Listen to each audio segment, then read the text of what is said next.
प्यारे बच्चों, देखिए आज आप लोगों के लिए एक बड़ी ही रोचक और ज्ञान देने वाली कहानी को लेकर आए हैं।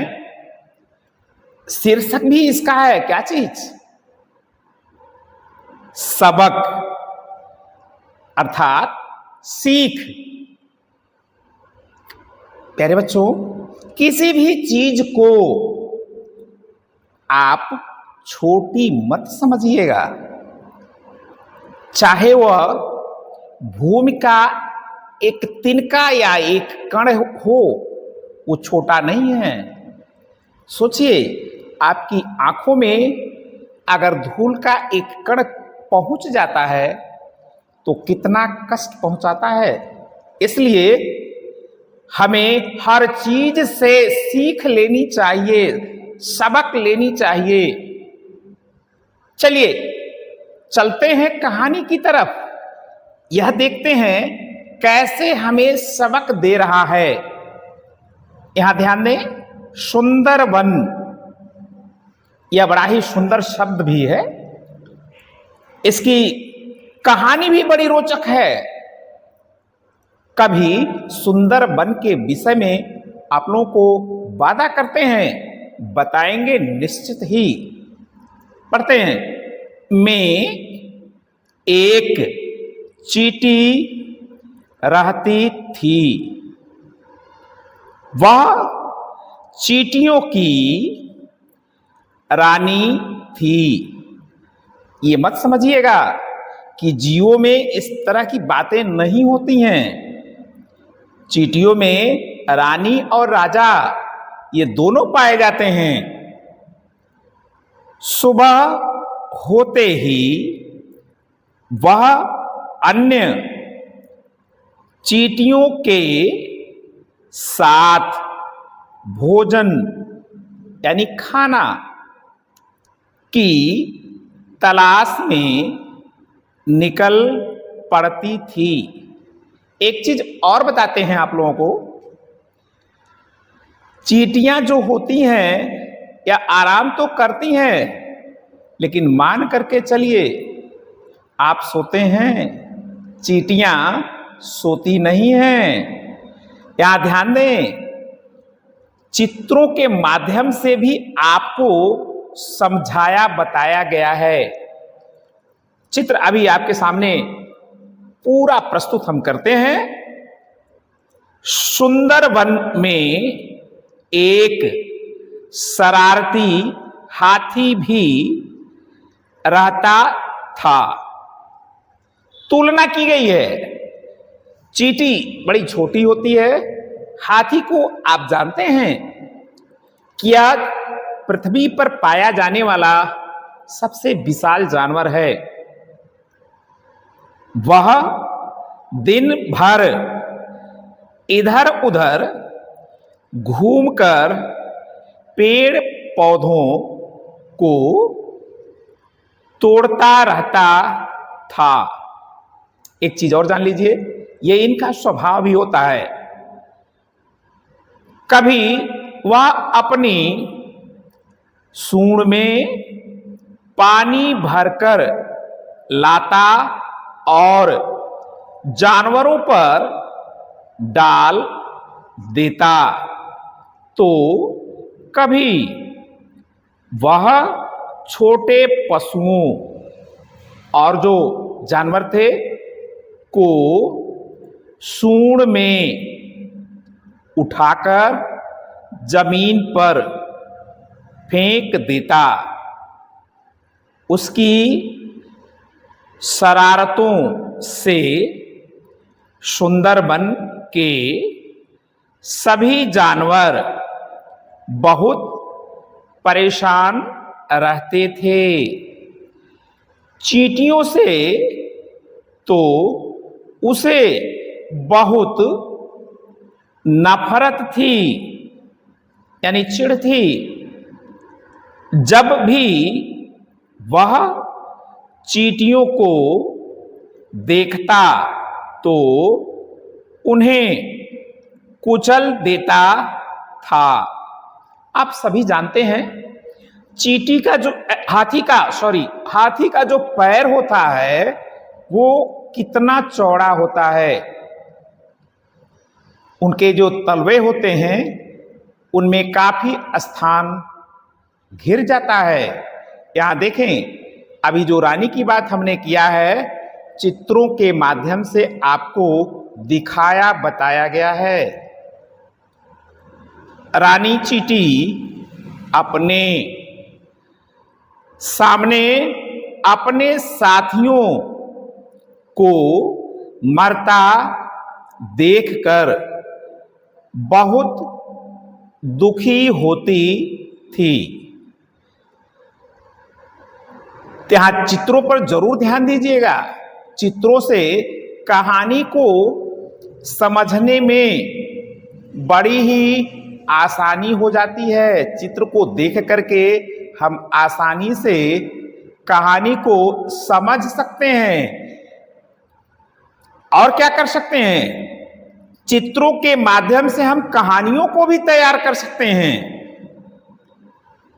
एक दिन रानी चींटी ने हाथी को रोका और कहा, दूसरों को तंग यानी परेशान करना अच्छी आदत नहीं है। हाथी ने कहा, मेरे पास बल यानी ताकत है, मैं कुछ भी कर सकता हूं। प्यारे बच्चों, देखिए यहां हाथी का थोड़ा सा अहंकार यानी घमंड झलक रहा है और ये चीज नहीं होना चाहिए।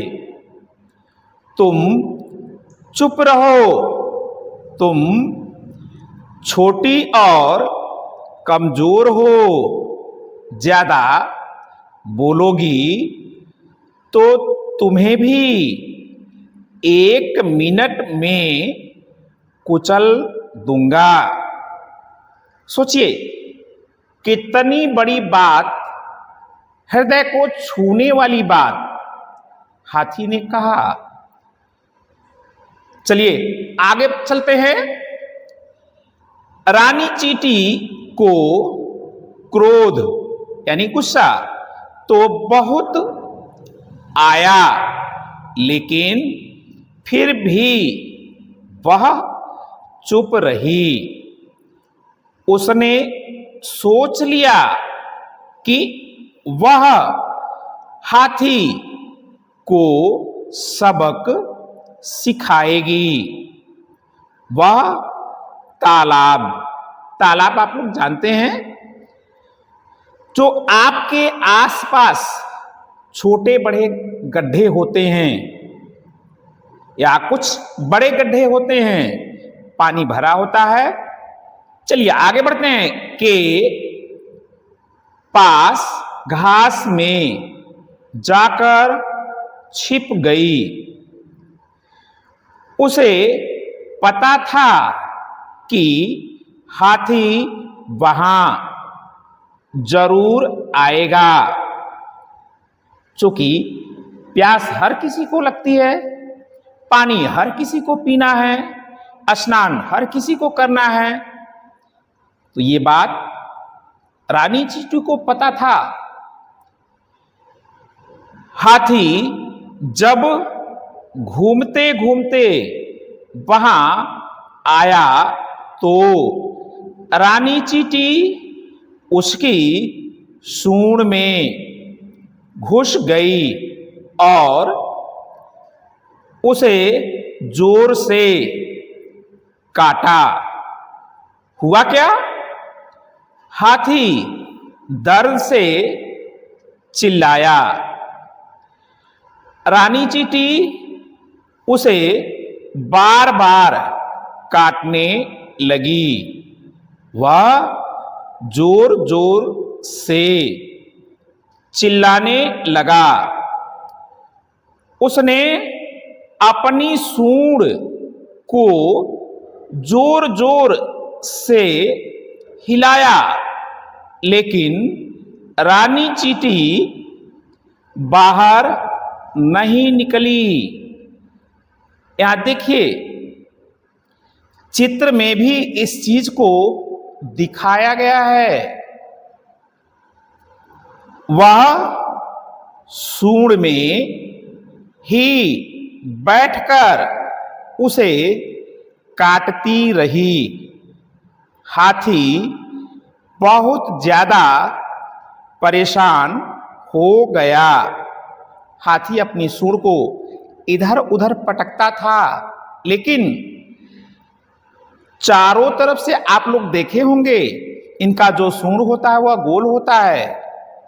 हाथी अपनी ही सूंड पर वार कर रहा था, यानी काटने का जो दर्द था वो तो था ही, लेकिन पटकने से भी हाथी को दर्द होता था। चींटी अंदर सुरक्षित थी। सब जानवर हाथी की यह हालत देखकर बहुत खुश हो रहे थे। यहां देखिए, सभी जानवरों को दिखाया गया है, सभी प्रसन्न हैं, लेकिन हाथी क्या कर रहा है? डर से रो रहा है। बढ़ते हैं कहानी के अगले भाग की तरफ। चलिए देखिए, जब हाथी से बर्दाश्त नहीं हुआ, तब वह रोने लगा।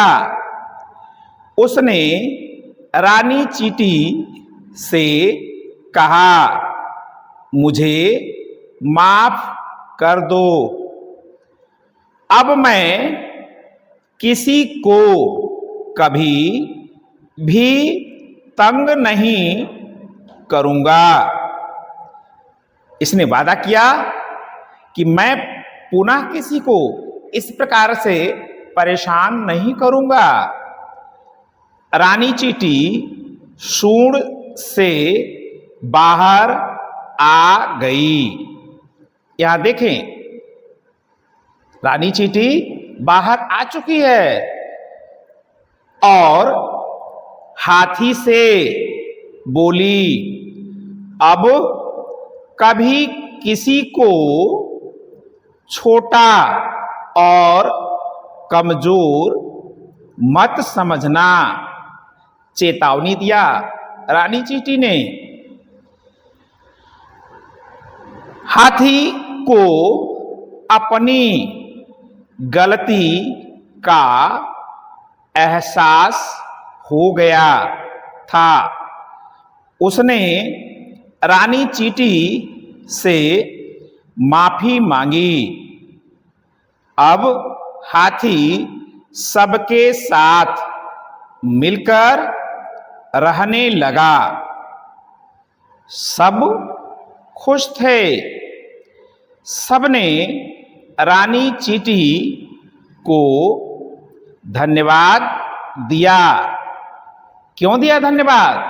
क्योंकि उसने अपनी बुद्धि का प्रयोग किया कि हाथी को कैसे हराना है। तो प्यारे बच्चों, आप भी अपने बुद्धि, अपने विवेक का प्रयोग करेंगे तो अच्छे से अच्छे, कठिन से कठिन कार्यों को करने में निश्चित रूप से सक्षम होंगे। हाँ, एक चीज और आप जरूर जान लीजिए। वह क्या है? आप अपने मित्रों को कहिए, हमारे सर जी पढ़ाने के साथ साथ YouTube चैनल पर भी हैं। उनको आप पढ़ करके अच्छी सीख पा सकते हैं। और उनसे यह भी कहें, खुद पढ़ें, औरों को भी बताएं। पढ़ने के साथ साथ लाइक करें, सब्सक्राइब करें। इससे हमारे द्वारा दिया हुआ ज्ञान या पढ़ाई हुई बातें आपके पास सबसे पहले पहुंचेंगी। और क्या होगा? लोगों का ज्ञान बढ़ेगा। हां, कमेंट भी करें। कमेंट करेंगे तो हमें पता चल जाएगा कि आप जो है क्या हमसे जानना चाहते हैं, हम उसको बताने की कोशिश करेंगे। सो प्यारे बच्चों, आज के लिए बस इतना ही। मिलते हैं ऐसे ही प्यारी और ज्ञान भरी सुंदर कथा और कहानियों से। धन्यवाद।